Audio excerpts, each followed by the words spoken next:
అతడే ఒక యుద్ధంలా అడుగేశాడంట, కోట్లాది గుండెల్లో కొలువయ్యాడంట. అతడే ఓ ఆకలి పేగు అన్నం మెతుకంట, అలుపన్నది లేనే లేని శ్రామికుడతడంట. తన తల్లి పాదాలకు వేల దండాలోరన్నా, తన రక్తాన్నే పేదల పక్షం నిలిపినదోరన్నా. ఈటల నీ పయనం పేదోళ్లతో సావాసం, ఓ ఈటల నీ యుద్ధం నీ వెంటే మేం సిద్ధం.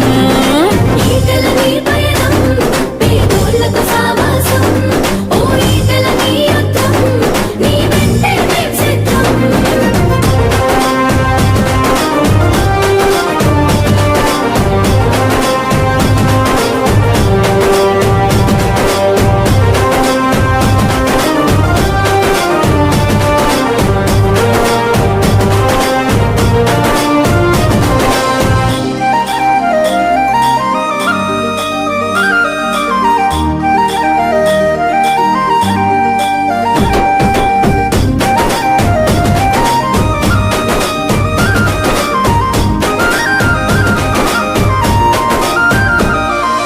గుండె గుండెకు ప్రేమను పంచిన మనసు గల్లవాడు, గడప గడపకు బంధువు